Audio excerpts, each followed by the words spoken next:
Hello friends, welcome to Rice IS YouTube channel. My name is Tanmoy. আজকের prelims byte সেশনে আমরা open market operation এই টপিকটা কিন্তু কভার করব। দেখো, আজকে সকালের হোয়াট টু রিড সেশনে তোমাদের কি বলা হয়েছিল? বিজনেস পেজ থেকে কিন্তু দ্য হিন্দুর এই পার্টিকুলার আর্টিকেলটা খুব ভালোভাবে পড়ার জন্য। RBI buy 50,000 crore GSAC for liquidity tranches two on Friday, right? এইবার এই পার্টিকুলার আর্টিকেলটাতে কিন্তু একটা ইম্পর্টেন্ট কনসেপ্ট আছে। কি আছে না? Open market operation. ঠিক আছে? আমাদের প্রিলিমস বাইটস কিন্তু এই ওপেন মার্কেট অপারেশন এই টপিকটা। ঠিক আছে?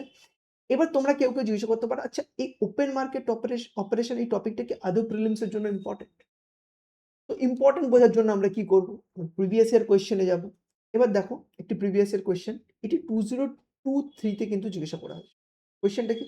Which one of the following activities of Reserve Bank of India is considered to be part of sterilization? এর আনসারটা কন্ডাক্টিং ওপেন মার্কেট অপারেশন। তো দেখতে পাচ্ছ ওপেন মার্কেট অপারেশন রিলেটেড কিন্তু ইউপিএসসি কনসেপ্ট জিজ্ঞাসা করেছে। তো কি করতে পারে? ইউপিএসসি আবার রিপিট করতে পারে ওপেন মার্কেট অপারেশন। ঠিক আছে? তো আজকের আর্টিকেলটা যদি আমরা খুব ভালোভাবে বুঝে নিই তাহলে কিন্তু এই রিলেটেড কোনো কোয়েশ্চেন যদি প্রিলিমস এ আসে তাহলে কিন্তু আমরা সলভ করতে পারব। ঠিক আছে? এইবার আমরা যখন ওপেন মার্কেট অপারেশনটা পড়বো, ফার্স্টে আমাদের কি জানতে হবে? যে কনটেক্সট কি? ঠিক আছে? যে কি হচ্ছে যার জন্য আমরা ওপেন মার্কেট অপারেশনটা পড়ব? তারপর যখন আমরা কনটেক্সটটা জেনে নেব না, তখন আমাদের এটা বুঝতে হবে, আচ্ছা কনটেক্সটটা তো বুঝলাম ওপেন মার্কেট অপারেশন এই কারণে নিউজে আছে। কিন্তু এই ওপেন মার্কেট অপারেশনটা কি? ঠিক আছে? ফার্স্ট লেভেল অফ আন্ডারস্ট্যান্ডিং হয়ে যাবে what is open market operation.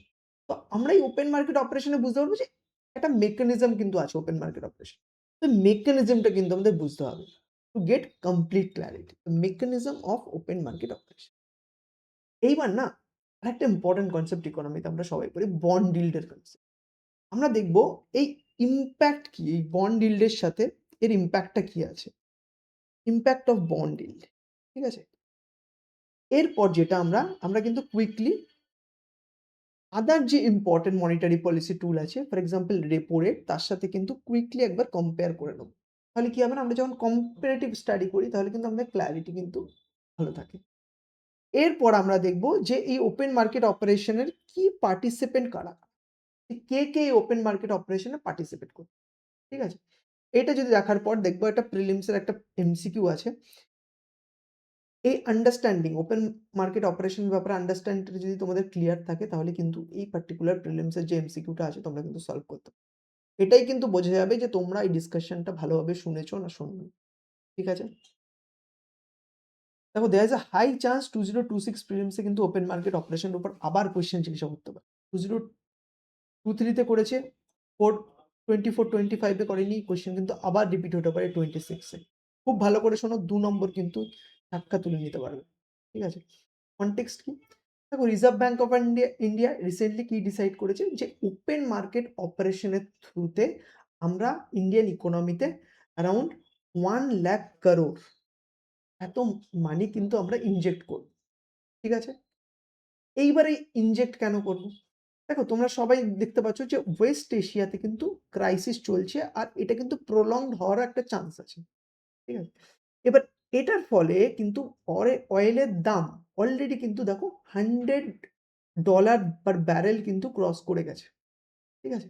আর যেহেতু ইন্ডিয়ান ইকোনমি যে অয়েলের উপর প্রচন্ড ডিপেন্ডেন্স প্লাস হচ্ছে আমাদের যে ইম্পোর্ট 88% ক্রুড অয়েল কিন্তু আমরা ইম্পোর্ট করি। ঠিক আছে? এবার এত পরিমাণ যদি আমরা ক্রুড অয়েল ইম্পোর্ট করি প্লাস যদি অয়েলের দাম বেড়ে যায়, তাহলে কি হবে না? ইন্ডিয়ান ইকোনমি কিন্তু কিছু স্ট্রাকচারাল প্রবলেম, ফান্ডামেন্টাল প্রবলেমের মধ্যে দিয়ে যাবে। For example current account deficit বেড়ে যেতে পারে। ঠিক আছে? আর এই অয়েল পারচেজ করার জন্য, ঠিক আছে? তো এনাফ লিকুইডিটি তো থাকতে হবে। যে দাম বেড়ে গেছে কিন্তু আমাদের যদি মানি এ এনাফ অ্যামাউন্ট অফ মানি যদি সিস্টেমে না থাকে তাহলে আমরা কিনবোটাও কি করে? ঠিক আছে? তো লিকুইডিটিরও কিন্তু দরকার। এবার এই লিকুইডিটির দরকার হয় যদি আছে এটা আমরা বুঝতে পারলাম। কিন্তু আরবিআই এর অ্যাসেসমেন্ট কি বলছে? প্রেজেন্ট সিস্টেমে যতটা লিকুইডিটি আছে সেটা কিন্তু এই ক্রাইসিসটা ম্যানেজ করার জন্য কিন্তু এনাফ না। আর যদি এনাফ না হয় তাহলে কি করতে হবে? তাহলে আমাদের লিকুইডিটি বাড়াতে হবে। এবার লিকুইডিটি আমরা বাড়াবো কিভাবে? আমরা মোর মানি ইনজেক্ট করে। এবার এই মোর মানি ইনজেক্ট কিভাবে করব তার জন্যই কিন্তু এই ওপেন মার্কেট। পুরো কনসেপ্টটা ক্লিয়ার, ক্রোনোলজিটা ক্লিয়ার। এইবার আমরা জানবো আচ্ছা তাহলে ওপেন মার্কেট অপারেশনটা কি? দেখো তোমরা সবাই পড়েছো যে মনিটারি পলিসি টুল কিন্তু দুটো টাইপের হয়, কি না, কোয়ান্টিটেটিভ অ্যান্ড কোয়ালিটেটিভ। ঠিক আছে, এই ওপেন মার্কেট অপারেশন কিন্তু এটা কোয়ান্টিটেটিভ টুল, বোঝা গেল? আর এই কোয়ান্টিটেটিভ টুলের দ্বারা আমরা কি করি, that is open market operation. আমরা কিন্তু ইকোনমিতে মানি সাপ্লাই কন্ট্রোল করি। কন্ট্রোল করা মানে কি, ধরো কখনো মানি সাপ্লাই ইকোনমিতে মনে হলো যে ইনফ্লেশন প্রচুর আছে, আমাকে মানি সাপ্লাই কমাতে হবে, ঠিক আছে, তখন আমরা ওপেন মার্কেট অপারেশন করব। এবার কি করব সেটা আমরা পরে দেখব। আর কখনো দেখলাম মানি সাপ্লাই প্রচুর কম আছে, আমাদের বাড়াতে হবে, তাহলে কি করব আমরা, ওপেন মার্কেট অপারেশন তখনও করব। এবার কিভাবে করব, এবার আসি মেকানিজম, ঠিক আছে।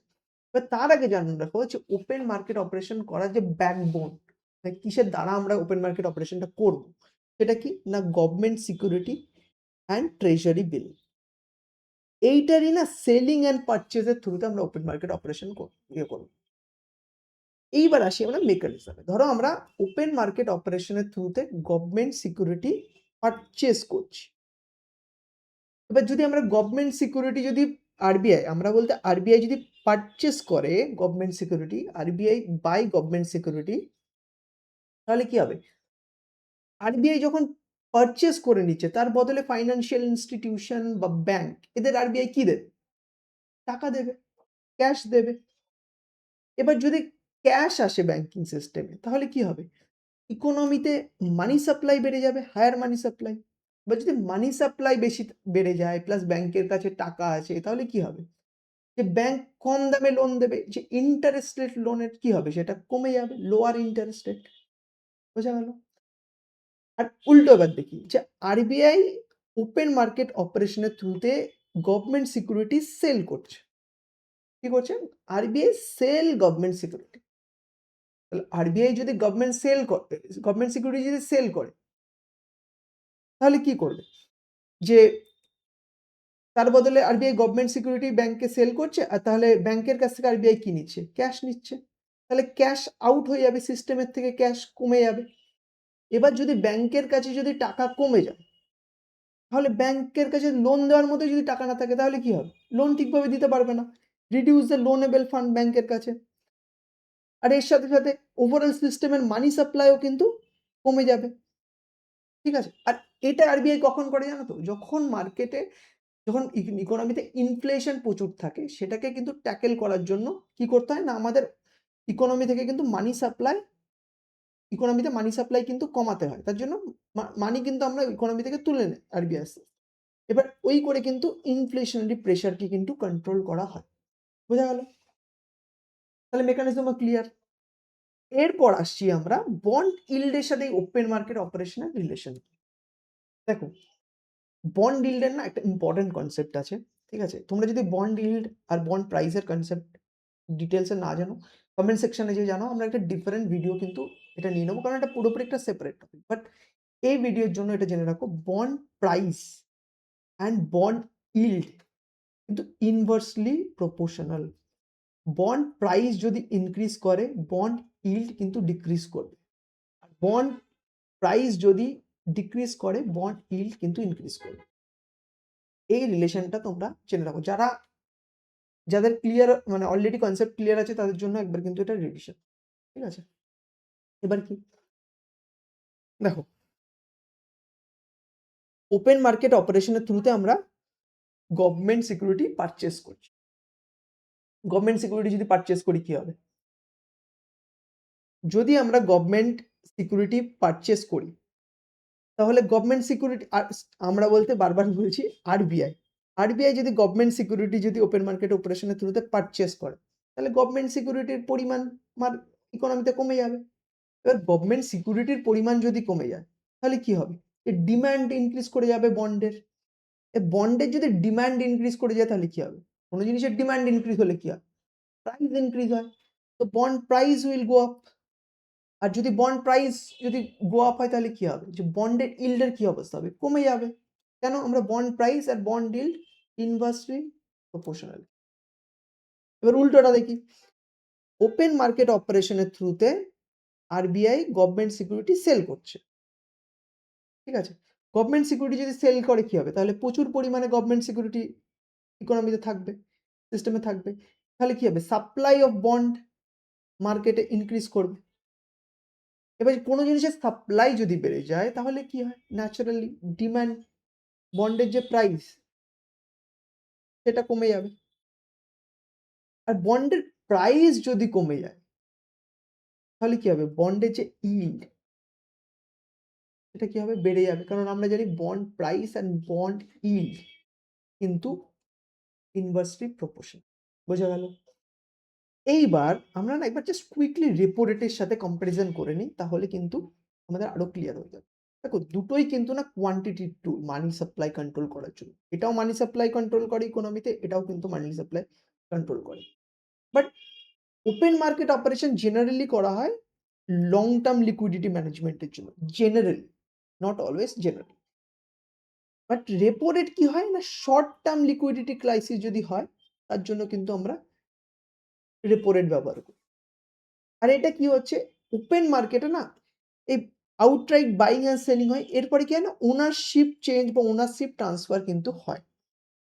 কিন্তু রেপো রেটের ক্ষেত্রে রিপারচেস এগ্রিমেন্ট, ঠিক আছে? যে আমরা আবার কিন্তু কোল্যাটরাল হিসাবে আমরা গভর্নমেন্ট সিকিউরিটি ব্যবহার করি, বাট আমরা ব্যাংক কি করে, আর রেপো রেটটা জানো তো কি, যারা জানো না একবার একবার জাস্ট জেনে নাও, যে ব্যাংক কিন্তু ধরো রেপো রেটের থ্রুতে ব্যাংক আরবিআই এর কাছ থেকে কিন্তু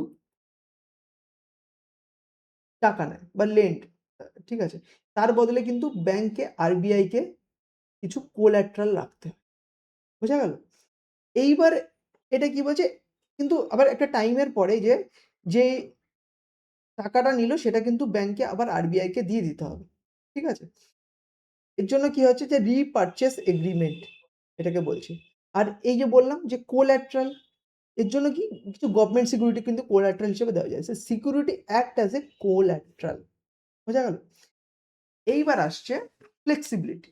ফ্লেক্সিবিলিটি কি, RBI can choose specific security. কোন সিকিউরিটিটা আরবিআই সেল করতে, short term security, long term security, treasury bill, ঠিক আছে না, জিস্যাক, এগুলো কিন্তু পুরোপুরি ডিপেন্ড করে আরবিআই এর উপর।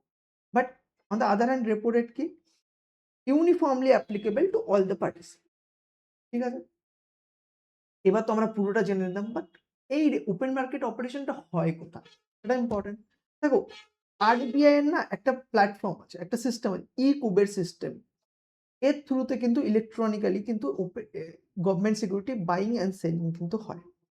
ঠিক আছে? আর এখানে কারা কারা পার্টিসিপেট করে, কি পার্টিসিপেন্ট কারা কারা, তো কমার্শিয়াল ব্যাংক করতে পারে, প্রাইমারি লেন্ডার ডিলার করতে পারে, অ্যান্ড কিন্তু আলাদা financial institution, for example non banking financial companies, এরাও কিন্তু পার্টিসিপেট কিন্তু করতে পারে। বোঝা গেল? এইবার আমরা আসি প্রিলিমসের এই পার্টিকুলার এমসিকিউটা। কি, এটা স্ক্রিনটা পজ করো, কোশ্চেনটা সলভ করো। ঠিক আছে? এবার ডিসকাশনটা শুনুন। কোশ্চেনটা কি বলছে, with reference to Indian economy consider the following statement regarding open market operation. When Reserve Bank of India conduct open market purchase, it lead to an increase in the yield of underlying government security. কি হবে বলো? আবার পড়ো।